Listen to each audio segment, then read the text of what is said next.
Thank you. You may resume your seats.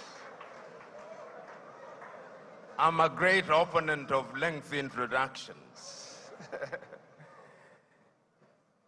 Let me start by thanking the pastor and his wife, and also appreciating those who have spoken before me and those who are present to listen to our presentations. Without you, we would be talking to ourselves. There is a sense in which much has been said. If it is the history of the continent,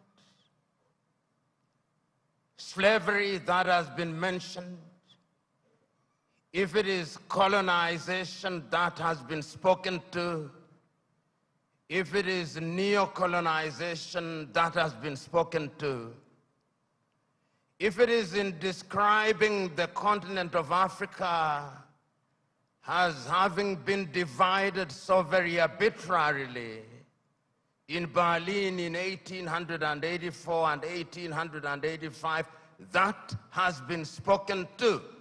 And we have been told so very correctly how that continues to bedevil the continent of Africa and to undermine our attempts at unity.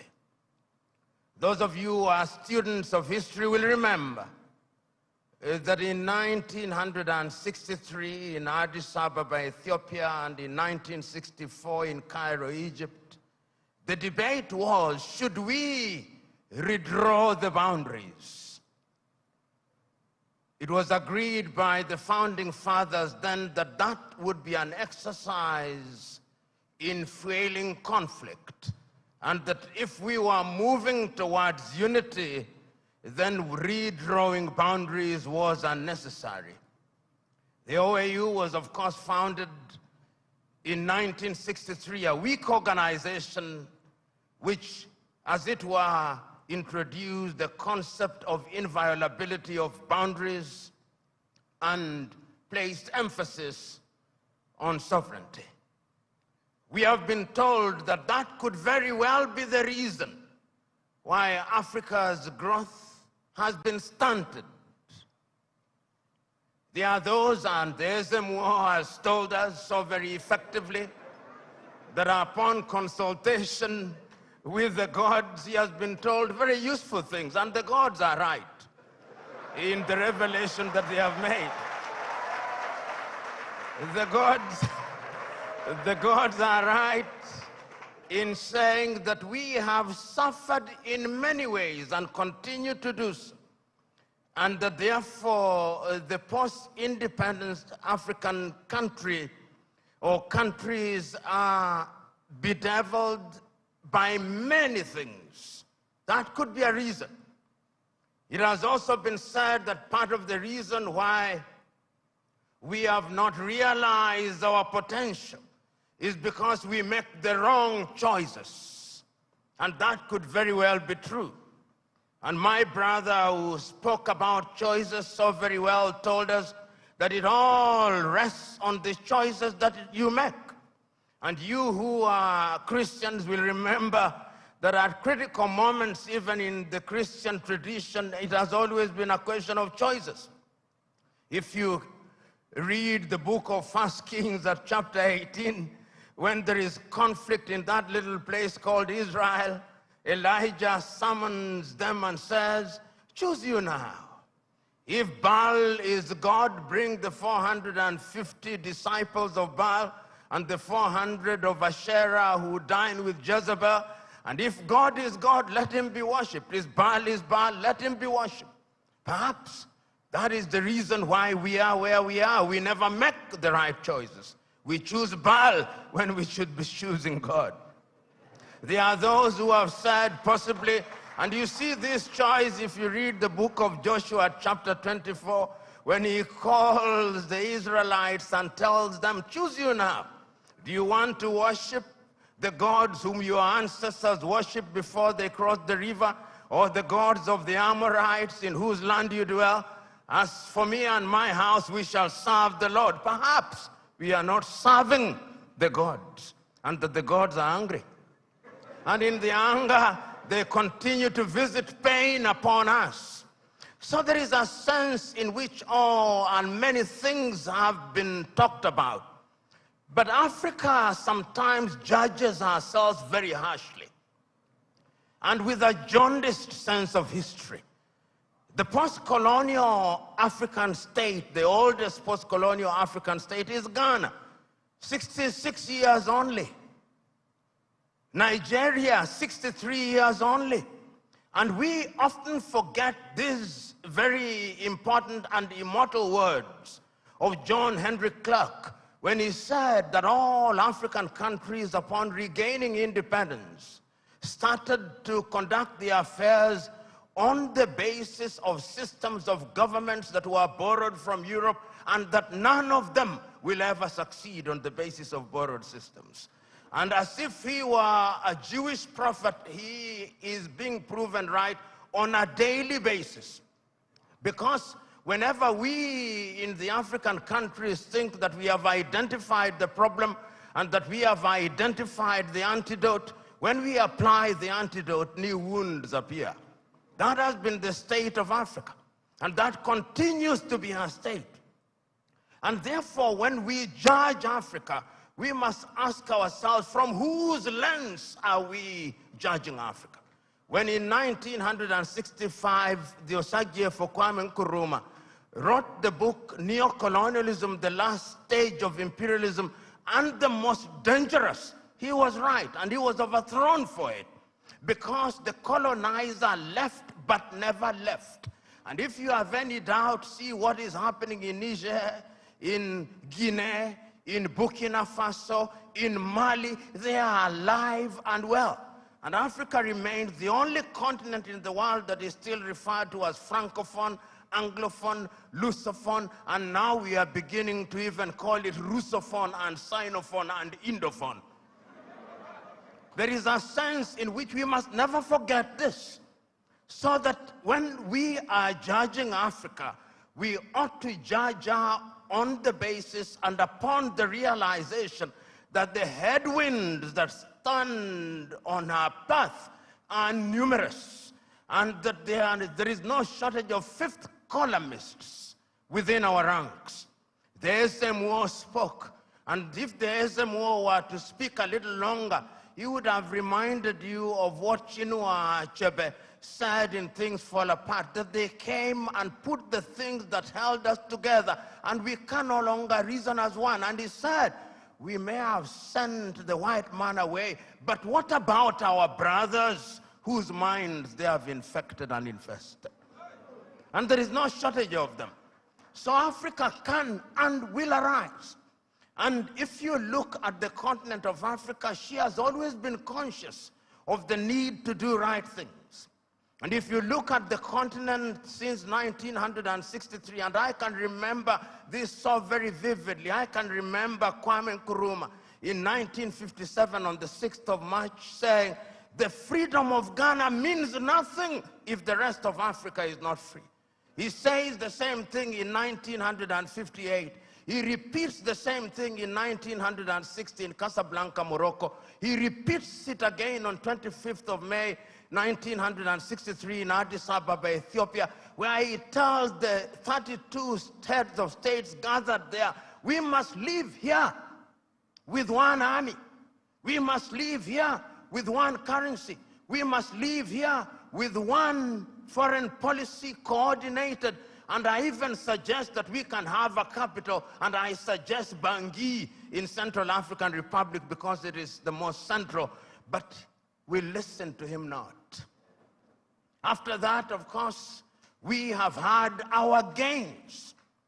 Under the aegis of the OAU, Africa was able to eliminate apartheid, South Africa. Under the aegis of the OAU, Africa was able to chase away the Portuguese in Cabo Verde, in Angola, in Mozambique, in Guinea-Bissau. Under the aegis of the OAU, Africa was able to chase away the apartheid regime in what is now Namibia. and the Ian Smith regime in what is now Zimbabwe. Let us not judge ourselves too harshly. We have made our mistakes, but sometimes it is proper, as my sister said, that we see half full glass rather than half empty. We must not debilitate ourselves by constantly bashing ourselves and looking at Africa from jaundiced eyes from Europe and America. And I'm suggesting to you, we have and will continue to make our mistakes. Look at Africa and the decision that she has made for ourselves over the years. As early as 1980, Africans sitting here in Lagos, Nigeria, came up with the Lagos Plan of Action. And the Lagos Plan of Action told Africa, in order for Africa to realize our potential, we must trade amongst ourselves. But the neo-colonizer was not resting. A little earlier, 5 years earlier, the neo-colonizers had sat down in Lomé in Togo, not too far from here, and came up with an agreement of African and European and Pacific countries. And when that did not work, they sat again in Cotonou here in Benin and came up with the Cotonou Agreement. They are never resting. We must never forget that. The neo-colonialists are alive and well, and is always trying to frustrate what we do, because Africa is their hunting ground. And we did not stop there. When we are doing things, you tell me what Africa has not tried to do. In terms of the airspace, we agreed in Yamoussoukro, in La Côte d'Ivoire, that we will open our airspaces in 1988. We sat in Abuja here in Nigeria in 2001 and said we were going to spend not less than 15% of our budget in the health sector. We sat in Malabo, Equatorial Guinea in 2014 and said we were going to focus on agriculture. We sat down in Maputo in 2013 and said we were going to ensure that our women were mainstreamed in the activities of Africa. We sat down in Abuja in 2014 and said we were going to have free movement of people, and once again sat down in Kigali, Rwanda 2018 and said we were going to eliminate visas. We sat down in Abuja and said that we were going to silence the guns in 2013.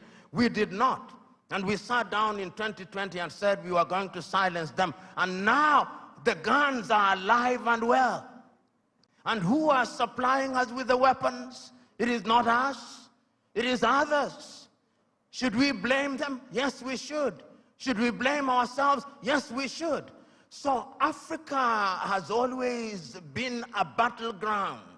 And the rhetoric that we see and the manner in which we ourselves are educated. My sister talked about education.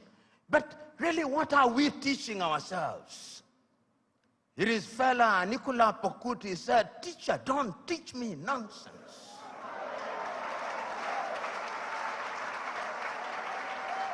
And I'm suggesting to us that most of us, including most of us who are here, we are so very thoroughly miseducated that what we must do is to unlearn the burden that we have in our mind.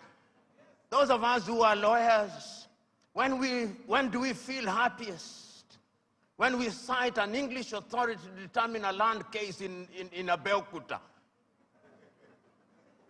When we talk about the reasonable man, we don't talk about the reasonable man in a keke, in a papa. We talk about the reasonable man being the man in the Clapham omnibus in London, England. That is how miseducated we are. And until we are re-educated, we who are present here are part of the danger to Africa. Because even in our unguarded moments, I went several years ago to the university at Harvard and talking to students, and one of them said that Harvard was the best school in law, in teaching of law. I said, whose law? Nigerian law? Ugandan law? Zimbabwean law? They can only be best in teaching their law, not ours. And I've seen we who are in this space of education, somebody spends 6 years at Unilag, And when they go to Harvard or Stanford for 3 weeks for a short course where they spend most of the time taking tea, he comes back and says, an alumni of Harvard.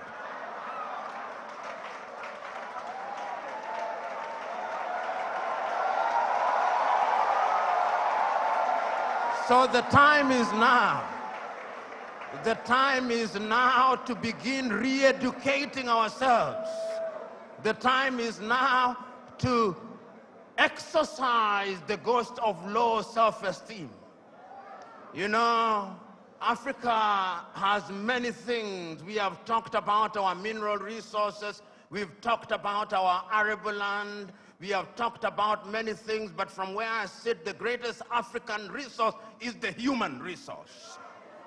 You know, Africa has been so wronged by other civilizations. We were the enablers of the first industrial revolution.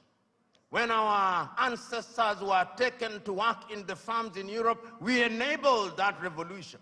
Right now, we are enabling the fourth industrial revolution and the fifth industrial revolution. That is why they have talent visas, because they are taking our talent. If it is not nurses, it is our IT gurus. If it is not our IT gurus, it is our engineers.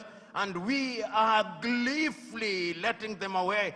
I see our heads of state saying, we have signed a contract to take our workers to Saudi Arabia, modern day slavery. And you know, just this morning, my wife sent me a proverb from Turkey that when you elect a clown and you think that he will be a king, what he does is to convert the kingdom into a circus. And I am suggesting to us that that is part of the African problem, because it starts with political hygiene. Most of Africa is suffering because we do not have democracies. We have kakistocracies. And kakistocracies are governments by our very worst. This is what we must deal with, and this is what we must say. Who do we elect into our public offices? Because, as I've said before, when you allow hyenas to take care of goats, why should you be surprised when the goats are eaten? This is the same.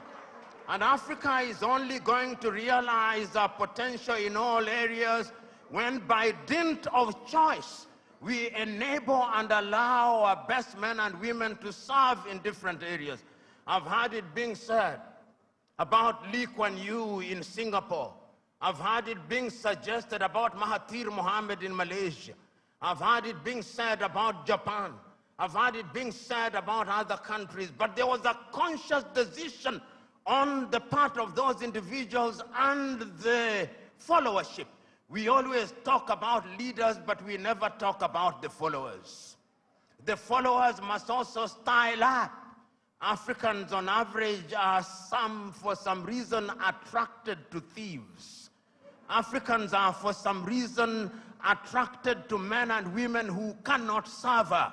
And when they are not served, then they complain. When Africans are told, choose you now whom we shall release, Jesus of Nazareth or Barabbas, they say, release Barabbas.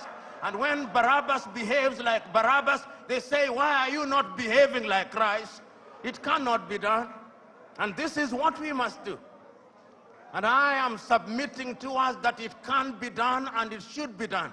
I know a number of African countries, and I travel this continent sufficiently to know that there are African countries that are doing well. They are trying. There is no nation without trials and tribulation. We are fond of talking about the United States of America as an exemplar of that which is good and bad. When they said in 1776 that they held certain truths to be self-evident, that all men were born equal, that they were endowed by their Creator with certain unalienable rights, that among those who are life, liberty, and the pursuit of happiness, were blacks included? No, they were not.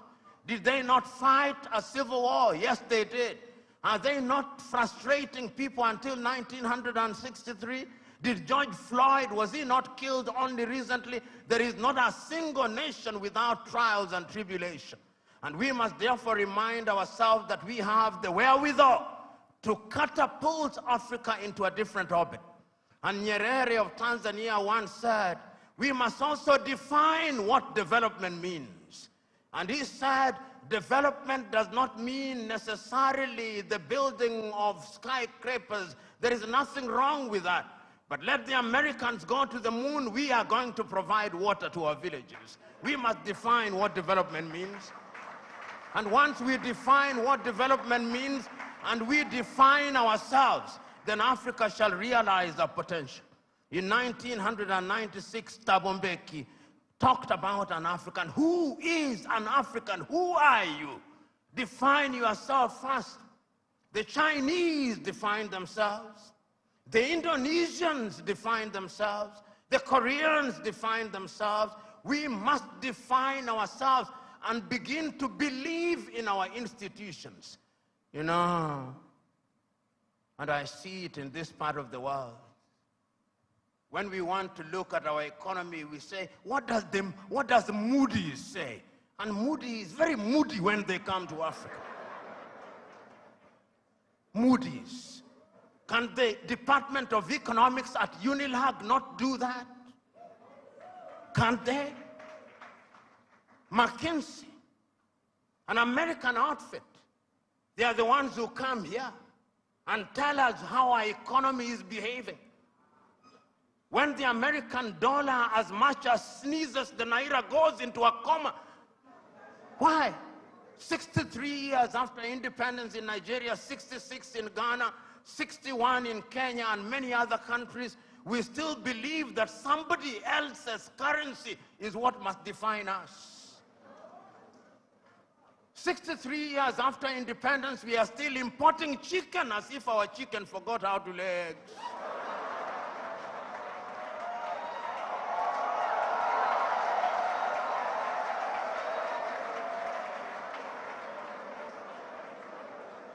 The time is now for Africa to ask fundamental questions. Because if you ask the wrong questions, you'll get the wrong answers. And I'm suggesting to us that Africa is already asking those questions. You know, in the year 2013, African heads of states and government sat in Addis Ababa, Ethiopia. That was during the chairmanship of South Africa's Nkosazana and Dlamini Zuma. And they decided that we can no longer continue to live in this muck and mire. Africa must know progress. And they came up with Africa Agenda 2063. My sister spoke to it so very ably and eloquently and passionately. What we don't say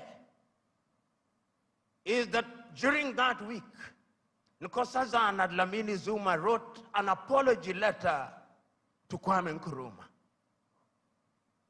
telling Kwame, we apologize. What we are doing now, you saw in 1963. A house divided against itself cannot stand. Now we are living through Africa Agenda 2063.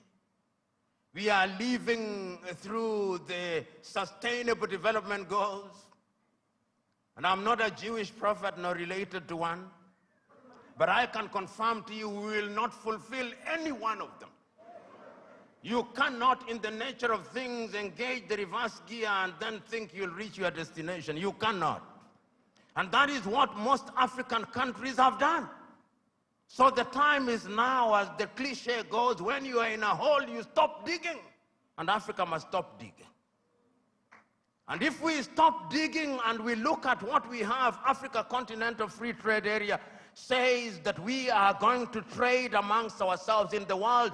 Africa trades ourselves at best at 20%.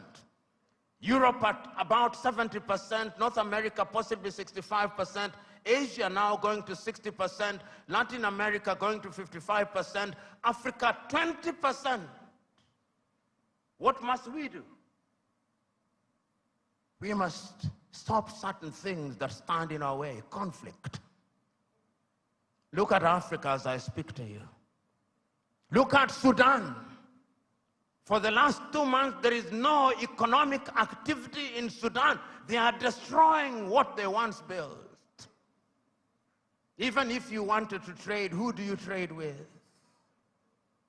Generating as at now 2.5 million refugees.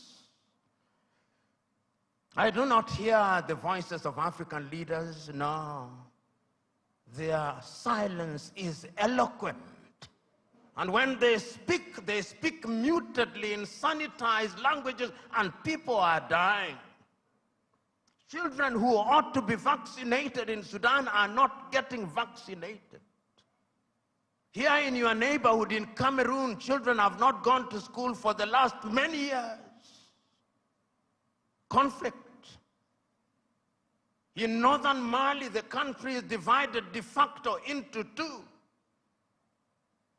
In the Democratic Republic of Congo, 120 armed groups, yet it is the busiest airspace in the continent of Africa. Minerals are being taken away to Europe and America. Central African Republic, the same. Libya, the same. Several months ago, I wrote to the chair of the African Union and to all African heads of state and said, convene a meeting with only one agenda item. What can we do to save Africa from this slide? Only 4 replied. That is the state of the continent of Africa. We must deal with the basic things. We must solve conflict. We must change our governance. Because if we don't deal with the question of governance, we are going nowhere. Africa has become a continent where after every election there is conflict. Because the pursuit of power is a cutthroat competition where throats are actually cut. And when the SMO was here and he consulted the oracles, he discovered that we have a problem in that direction. And that the sooner we resolve that, the safer we will be. Africa can rise and Africa will rise. But it's not going to rise by prayer and fasting. We must pray and fast, but it will not happen. Because the last time I checked, even those of you are believers, when Abraham was taken from Ur of the Chaldeans and given Canaan, it was not on a silver platter. He had to fight the Canaanites. He had to fight the Philistines. That is the nature of divine instruction. Go ye and subdue the world by the sweat of thy brow. The kitchen where they make manna was closed. Manna will no longer come. Because you must now make your manna. And it is our duty, therefore, as Africans to begin to rethink the younger generation. You know, there is a saying in Chichewa in Malawi that more precious than our children are our children's children. So when we are doing these things, we must remind ourselves that we are doing for this generation and generations yet to be born. When my good sister was speaking, she started in 1969 about the education. We were alive. Then you came to the year 2023 and we are alive. But when you came to the year 2077, knowing as we do that we are not immortal, we shall be assumed into heaven. Some of you who will be alive, you'll be old and possibly stupid and not very useful to anybody. This is why we say it is intergenerational. So, brethren, what we must now do is to ask ourselves, then what do we do? Beyond the rhetoric, what do we do? And what is beautiful in Africa now, not only in the continent of Africa, is that there is a consciousness. You know, I'm in a church setting, and sometimes it is good to remind you, for those of you who believe and believe rightly, even in the Bible, sometimes those who are saying the right things think that they are the only ones, thinking in silo.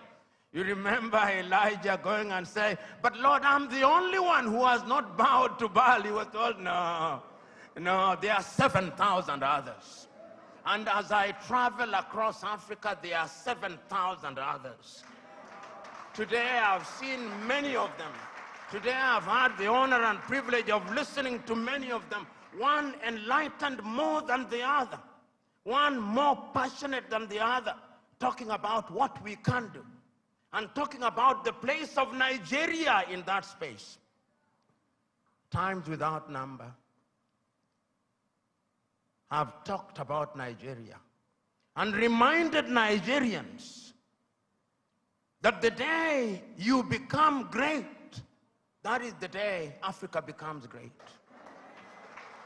When I hear in Nigeria economists and politicians telling me that the GDP of Nigeria is 500 billion United States dollars, and that therefore it is the biggest economy in the world, I am reminded of the words of Yoweri Kaguta Museveni, my friend, when he says, in a debate between dwarfs, what is the value of one dwarf saying, I'm taller than the other dwarfs?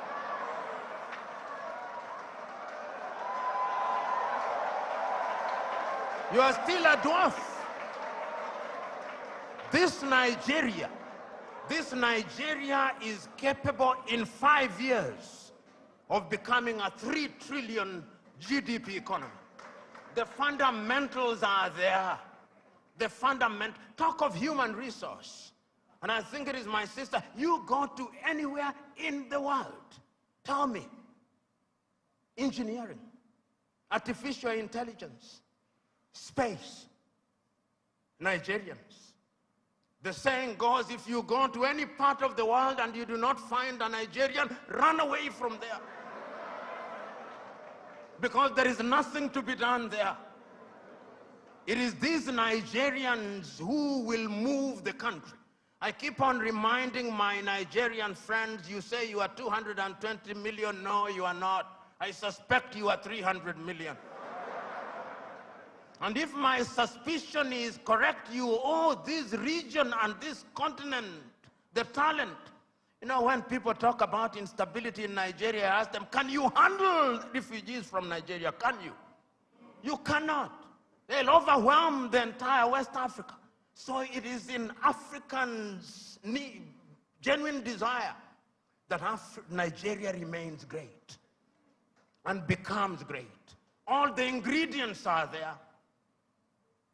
Writing in 1983, Chinua Achebe, in his book, The Trouble with Nigeria, said that it is simply and squarely a problem of leadership. That is an African problem, and I also want to say it is also a problem of followership. Before the Ezemwe started speaking, he talked about what is expected of him in the village. When you are appointed into a public office in Africa, they actually expect you to be a thief. And if you don't steal, they say you are not wise. So in the minds of many people in Africa, Abuja and Lagos are hunting grounds where they send their sons and daughters to steal, to take antelopes, which they share in the village. That thinking must change, because service for humanity is what we must look at. And I have no doubt in my mind that Africa can do it. When I look at Africa and I look at Nigeria, I see an Africa that is capable of rising because our sons and daughters now present in the continent and even in the diaspora. You go and see the Africans in the diaspora, whether they are in Antigua and Barbuda, and my good friend here, the ambassador of Antigua and Barbuda, Wallace Williams, Trinidad and Tobago, will agree with me in that regard. You go to St. Vincent's and Grenadines, you go to Jamaica, everybody now wants to come and invest in Africa. But we must make the circumstances right. So we must improve our politics. We must make our laws enabling. We must improve our agriculture. We must improve our health. We must improve our education system. We must improve the quality of the environment so that we stop our young men and women dying in the Mediterranean Sea, dying off the coast of Dhaka, going into modern-day slavery in Saudi Arabia, in that part of the world. It can be done. We have seen it done during our lifetime. We have seen South Korea do it.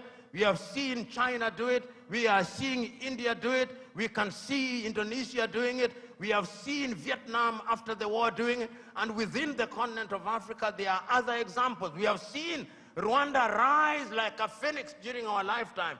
We have seen Botswana do it. We have seen Cabo Verde do it. We have seen Mauritius doing it. It can be done. And if we agree that it can be done, what we must now do is to take a solemn vow. And that solemn vow must come from these words spoken by Julius Kambarage Nyerere on the 6th day of March 1997 in Accra, Ghana, when he was called upon to be the guest on the 40th anniversary of Ghana's independence. This is what he said, and I say this, then I shut up and sit down. Mwalimu said, when Kwame Nkrumah told us in 1963 that we ought to unite, we agreed with him. And we did not for one moment believe that unity in and of itself will solve our problems. What we believe that unity will make our voices as Africans to be respected, because the rest of the world is not bothered about our Ghanaianness or our Tanzanianness. He did not say this, but I'm adding, but our Nigerianness or Ugandanness. The rest of the world only knows about Africa. The time is now. Our generation fought the colonialists and brought what we thought was independence, but they gave us the crown without the jewels. But of all the sins that we have committed, there is a single sin that we must never commit: the sin of giving up, the sin of despair. And each one of us must remember that we have a role to play. We have a role to play because if the ocean is to exist, the droplets must be good. If the forest is to exist, the trees must be good. Play your part and let the results be the testimony of your efforts. God bless you.